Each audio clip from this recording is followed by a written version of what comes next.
Marva was like, I love you, girl, but I can't have your pipehead ass in my house. I mean, shit, I love you and my step grandbaby, okay? But I can't have your pipeheadness in my house.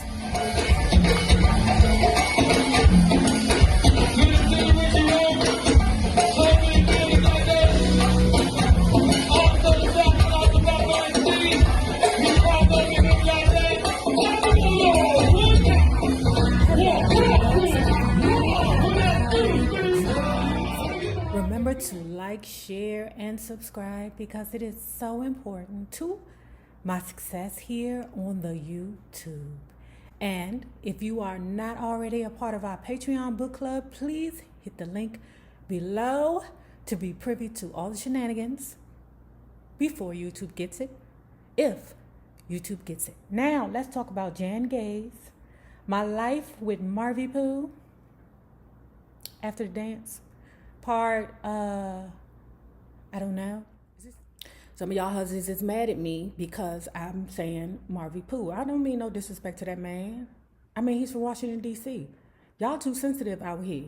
That is how she viewed her man, Marvy Pooh. That was her baby, okay? That was her dude. She was madly in love with him. So when I say Marvy Pooh, it's not that I'm being disrespectful to his name. It's because that's what she felt in her soul. She loved that man. And I don't think Jan is a whore, okay? I just think I don't know, but I don't think she's a whore. I think she's accomplished because she was able to sleep with Rickety James, who's that dude? Frigid the Beverly, and who's this one we about to talk about? Teddy P, and the Marvin Gaye. I don't know who too many hoes that can get, all A-listers, okay? So, anyway, I got mad respect for Jan. Y'all need to pull back. Some of you bitches is too sensitive, okay? Shit. So, where we left off, you got Marvy Pooh on the phone talking about he want to get his family back together. I mean, that ain't nothing to do, okay? But you can't trust a nigga, okay? Because we know he crazy and bipolar. So, because Jan wanted to try also, she said, yes, Marvy Pooh, we can try. Jan said that she had to hold on to hope of reconciliation for her and her children. Girl, your children don't need... Listen, all you crazy people that's like, we need to stay together for the family. I'm like, them family don't... The kids is sick of seeing y'all argue. Y'all need to stay apart for peace of mind for the kids. Stop using the kids as a reason for you niggas to keep hunching around. No. Them kids don't give a fuck. They trying to have peace. The only person... Ain't nobody got peace in the house. Okay? At least when y'all separated, there's peace in the house. Okay? But when y'all together, y'all arguing all the time. Don't nobody want that mess. Jan's mother said, don't fuck with him. You know that nigga ain't shit. You know he ain't worth nothing. Jan say, Mom, I gotta try. Mama like, girl, when is you gonna learn? I'm saying to myself, Barbara, bitch, didn't you set her up to hunch Marvy Pooh? I mean, take responsibilities, mammy. Yeah, Mama has a feeling towards Marvy Pooh because one day when she was watching the kids while Jan was out somewhere, I don't know, smoking crack or selling pussy. I don't know, okay? But while... Jan was gone. Mama had full control of the kids. Marvy Pooh came past, played with the kids a little bit, and then snatched little Frankie up. Okay? Mama was like, where you going? I'm taking my son. It ain't none of your business where I'm taking my son, bitch. Mind your business. So Nona, baby girl, started crying because she was devastated because why you keep taking the son? Or why you keep taking little Frankie and not me? 30 minutes later, he came back and took Nona too. So he didn't snatch both the kids from the mammy. And by the time Jan came home from, smoking crack or selling pussy, she was like, where are my kids, Mama? With your husband or with your dude, whoever he is, I ain't got time to be fighting your husband. He came over here and he took my grandchildren and told me to kiss his ass. Now, a couple of days later, Marvy Pooh called and said, yeah, I got a gig. I need you to come get your children. Thank you for allowing me to spend time with my kids. Now, when she arrived, the kids were happy to see her, indeed, but they were saddened because they couldn't go on tour with Marvy Pooh. And they loved going on tour with him because Marvy Pooh's entourage would give them basically whatever it was that they wanted. Now, a week later, Marvy Pooh is back on the bullshit, okay? So, they supposed to be working it out. All right, so Marvy Pooh is like, I'm about to come to Hermosa Beach where Jan's mother lived. Oh, G-Ann, because that's what I'm calling her, G-Ann, because G-Ann is a G, okay? Any woman that could, with 4 of the A-listers, I'm like, bitch, that is a G, Okay, but anyway, while Mammy is gone, Jan says, come on through. We'll take the kids to the beach. They down there on the beach. They walking together. G-Ann and Marvy Pooh is holding hands together. They walking gingerly on the beach. The kids is frolicking way ahead because they want to have a good time because they love the beach. Now, out the blue, well, not really out the blue because, Jan, you can't expect this nigga to be nothing but crazy. Okay, but out the blue, Marvy Pooh say, I want a divorce. Okay, now Jan attributed it to him being in a manic mode again. And my thing is, why would you even want to put yourself through the torture of being with somebody who is never solid, the up and down, you don't know where they going today, who you, like I told you, waking up every day and not knowing who your mate is going to be that day is abusive. Jan said, very calmly, okay, I'll give you the divorce, but let's discuss the finances first. Girl, you're trying to keep the ninja calm. Why would you bring up money now, girl? I mean, and you in front of his face, you at the beach, then you're going to bring up money after the lady, the woman before you took all his money? Girl, no. Anyway, we got action. Marvy Pooh says, what's there to discuss about the finances? You ain't getting shit, bitch. I'll take my kids and you won't get nothing. And I'm saying to myself, is there a judge that would give Marvy Pooh his kids? Because, I mean, that nigga is crazy. Not that crazy people haven't raised kids before. I'm just saying, Chad. The kids is oblivious because they all the way over there. All right? They over there, frolicking, making sandcastles, whatever it is that kids do on the beach. Okay? Avoiding glass, whatever it is they do at the beach. Marvin, he upset. Them bipolar people, they can snap just like that. Okay? I don't want no parts of it. So Marvin is furious. Okay, so the fury turned to rage again. Okay, and then he jumped on top of her and started, powering on her. Okay, all this is happening at the beach. Okay, so this is the scene now when you got a black man on top of a black woman whooping her ass on a public beach. Okay, so then the kids came over crying hysterically.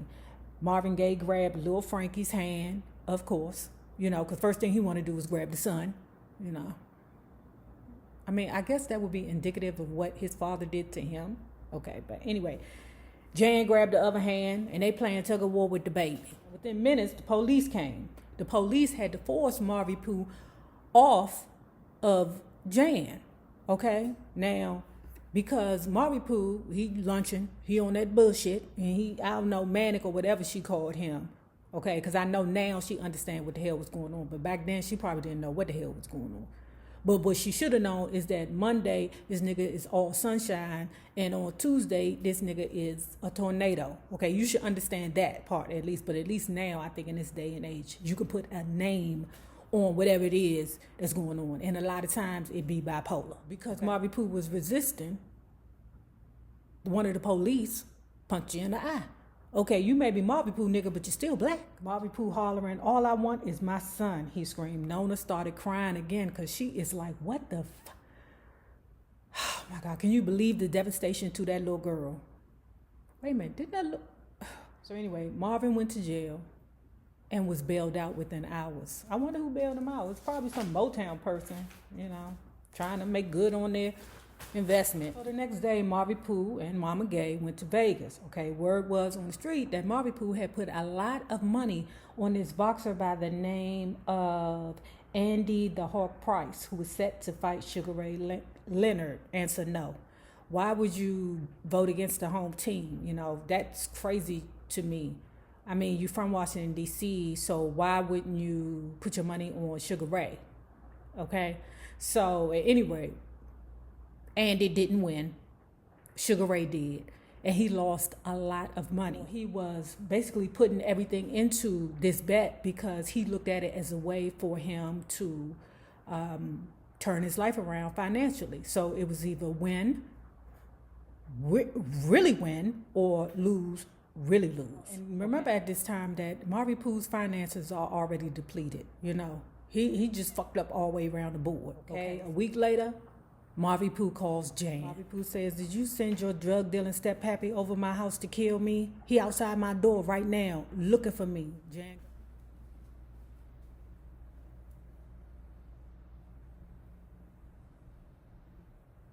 Jan goes, why would I do that?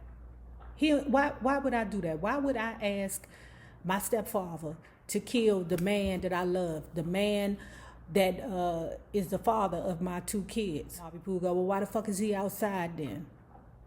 Jan responds, he don't even know where you live at. What are you talking about? Well, then did you send some gangbangers? Because there's some gangbangers right outside my door right now, Jan. Did you send them motherfuckers to kill me? Okay, Jan says that Marvin Pooh was sinking into depression and insanity, all the while creating music. Jan found it very hard to resist Marvin Gaye because of his music. Child, she said that all he had to do was sing to her, and she was right back on board with the bullshit. The next day, Marvin calls Jan. Jan, I'm going to Hawaii tomorrow. Jan says, why? Marvin said, because it's all over, Jan. I lost the studio, the house, the money. Everything is gone, and I just need to go to Hawaii to clear my mind. When I get settled, I will send for you and the children. Now, it is at the end of the 70s, and Marvin Gaye had created an album in our lifetime, and he was full of destructive and creative energy. Now, Jan said that they both wanted to reconcile, but Jan admitted that she and he kept up with the ridiculous and destructive behavior. When Marvin Gaye sent for her and the children, it was always beautiful, kind, respectful, loving Marvin Pooh. Whenever they was phone bone, came down to when she packed the kids up and took them over there to Hawaii when he sent for the kids to come. Because remember earlier, he said that, okay, Jan, I'm going to send for you when I get settled. But when she packed her shit up and the kids' stuff up and went over there to Hawaii, he turned into an angry beast again. She said that he was still angry with her about Frankie DeBeverly and Teddy P. I mean, what you thought? That was just going to go somewhere, girl? Please. So what Jan said was that Marvin Pooh, it was not love, it was lust. That was my loins reaching out to those men, not my heart. Marvin Pooh said, what about Rickety? Me and Rickety are just good friends. That's not what Rickety James said, girl. Rickety James said that he tore your ass up. So eventually, she said he went from angry man to sweet man, and we were in a loving relationship again. What Jan said was that they were living in a condo in Maui. George Benson was encouraging Marvin Pooh to get up and move permanently to Hawaii. And then the darkness returns. Jan says it's probably because of all the drugs, okay? Because you know how it is. Okay, we good, we solid. Then, I don't know what the hell is going on. I'm in the bed with, Jeepers Creepers. I don't know. She says Marvin is manic again and Jan is preparing to flee, all right? Marvin Pooh say, hold your bitch. What is you doing? You can have Nona, but you can't have my son. Oh, my God, that poor Nona. Jan wanted both her children, but she knew financially she was not capable of obtaining a lawyer who could assist her in that matter. Now, Jan is back in LA with her mother, and she's there and she's fearful because her son may not be safe. Now, Jan had heard through the grapevine that Marvin Pooh was evicted from the condo for non-payment and that her baby, little Frankie, and Marvin Pooh was living in an old bakery truck. Now, Earl, her drug dealer steppappy, had said to her, listen, Marvin Pooh loves his son. Okay, he will not allow anything to happen to the child. But what I suggest that you do is to get a court order. Now, Jan said that the process of obtaining the court order was long. And it was because she was high a lot. She kept dropping the ball. Okay, she said she just couldn't pull herself together. Okay, well, I mean, she an addict, so I don't know. Maybe when she's sober, she's doing the right thing. I don't know. Jeff Kruger is a promoter that Marvin Gaye worked with over there in London. Okay, now Kruger called Jan because, the same trick that Marvin Pooh is pulling on her, he pulling on the promoter Kruger. So what Kruger tried to do is get in contact with Jan to try to make him act right. Okay, you know what Anna used to do? But at any rate, what Kruger told her was that, listen to me, your son is just fine. His mother, meaning Mammy Gaye, Alberta Gaye, is here with him helping to care for the child. Meanwhile, Jan is continuing to work with the court in order to obtain custody for both her children. Winter 1980 came and went, and Kruger returned to London. So that ended that part of their relationship between Marvin Pooh and Kruger. Okay, and it had been 3 years since Marvin and Gaye released an album for Motown, and Marvin Gaye was also on the verge of an indictment via IRS. Good news, though, for Jan is that the state of California issued a writ for him so that she can get her baby. Okay, now there was going to be an ambush in LAX, but somehow Marvin Pooh got word. I wonder who told him though. Like, was she talking to? I don't know. But anyway, there was going to be an ambush. You know, when he was switching flights in LAX, they was going to come there with the sheriff so that they can get the child from Marvin Pooh. But somebody told Marvin Pooh that they get ready to ambush you down there to the LAX so that Jan can have little Frankie back. Okay. So anyway, it didn't work because when Marvin Gaye found out, they rerouted the whole trip so that they ain't even touch LA. Ed Townsend, is Ed Townsend the dude that introduced her to Marvin Pooh? Is that it, y'all? Is that the guy? But anyway, Ed Townsend, another dude that's in the business, came over one day and introduced her to the pipe. It was like no other. She fell in love instantly. Now, because Jan was eager to rekindle a relationship with Marvin Pooh, she moved out of her mammy's house and got a job to pay the rent. Okay, well, eventually she got a job, you know. What Jan said was that while she was getting high in LA, Marvin Pooh was getting high in London. And she said that somehow that connected them somehow. I mean, connection through the pipe? I don't know, girl. I mean, that's a crazy connection. I mean, I don't know. They calling each other high and in love, talking about hopes of the future. Jan is Bubby okay? Marvin Pooh, yeah. My mama right here. He misses you, Jan. Jan says, why don't you fly me out? In her mind, she thinking, yep, this is going to be it. This time we're going to get ourselves together. We're going to be a happy high couple, and we're going to have a happy family. That's what she's thinking in her mind. Yep, that's what's going to happen. Because when she got off the phone, she was like, I think he means it this time. Okay. So when it was time to make arrangements, both were too fucked up to make it happen. When Jan called him, he was fucked up. When he called her, she was fucked up. Jan got to the point, because you know eventually when you smoke crack, you eventually get to the point where you can't do shit, right? So anyway, eventually she got to the point where she couldn't pay rent anymore. And she called up her drug dealer father. Who's her drug dealer father? What's his name? Earl. Can you help me? I don't have nowhere to live with my baby. Earl said, yeah, I can help you. You can go live with one of my hoes. Jan went to go live with the hoe, but what ended up happening was the hoe threw her and the baby out and stole all her clothes. Damn, Jan. The father was like, I love you, girl, but I can't have your pipehead ass in my house. I mean, shit, I love you and my step grandbaby, okay? But I can't have your pipeheadness in my house. Shit. She went back to her mammy's house. But Jan, being old evil inside, little, thing herself, she was relishing the fact that she was living with the woman that Marvin Pooh couldn't stand right now, okay? He thought that her mama was evil. Okay. A lot of people be like, Nay, that bitch Jan ain't innocent. I never said that bitch was innocent. I don't know that lady. I never said that she was innocent. Never. I'm just telling you the perspective from what I see, okay? I'm not saying that she was, I didn't say that the girl was a total victim, I mean, anyway, y'all need to relax sometimes. Just relax. I don't think she's a victim. Okay, I think she got caught up with a dude.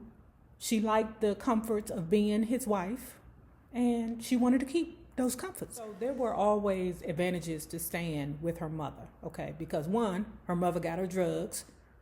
Remember early on, she said that her mother was also her drug buddy. And when she was too high to watch Nona, the mother, Barbie, the grandmammy, was a great babysitter and stand-in mom for Jan, or for little Nona. Now here's where she talk about Ricky James. She calls Ricky James her saving grace. He hired her when she was at her lowest point, and basically what he did or what she did for him was, she was basically, you know, I don't know, like a little administrator, but her main job was to be the drug mule, okay? To go get Rickety James drugs, okay? Rickety James knew that she was skimming some drugs off the top. He didn't say nothing. I guess he paid her in booger sugar or powdered donuts, however he paid her, okay? But that's where she would get her little money from. And she gives high kudos to Rickety James. My thing is, okay, if Rickety James was so good to you, then why do you deny sleeping with him? Okay, now, maybe you didn't want to look like, okay, I done slept with way too many guys that was associated in Motown. I could dig it, because you don't want to look like that much of a hoe, okay? I can dig that. But I think it's just like a slap in the face because you speak so highly of him, right? But hold on. Let me take it back a little bit. She said she tried to hunch him, but he had the old powdered donut dick. So he couldn't perform, and then it never happened.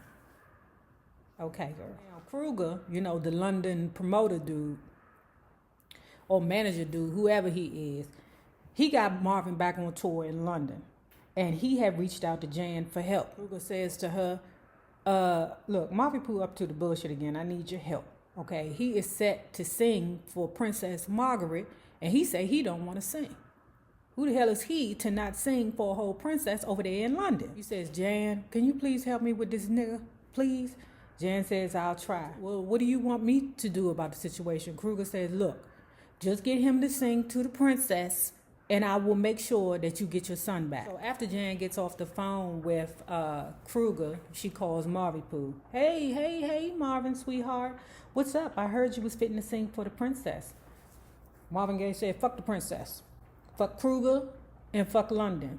Jan says, but they're waiting on you. I'm sure that the princess would love to hunt you. She said that caused laughter. She said it was a good feeling to laugh with her husband again. Problem was that Marvin Pooh, he went all right, but he showed up 2 hours late. And that was the end of Marvin Pooh's relationship with London, okay? Because what you don't do is stand up to Princess, okay? That's what you will never do. Motown released the rough cut of In Our Lifetime in January of 1981. The problem was Motown did not give Marvin Pooh the extra time to, zhuzh it up. You know, he had vocals to do. He had a lot of things that he wanted to tweak. Marvin Pooh was pissed. Okay, so that, according to Jan, is what ended that 20-year relationship between Marvin Pooh and Motown. Jan said that because of so many pressures that they both were going through, their arguments were ferocious, and the only peace that they were able to obtain was through the pipe. Damn. Now, if you have not already done so, please remember to like, share, and subscribe because it is so important to my success here on the YouTube. And remember this, the same people that you meet on the way up will always be the same people that you meet on the way down. Naysayers, my patron love. Have a good one.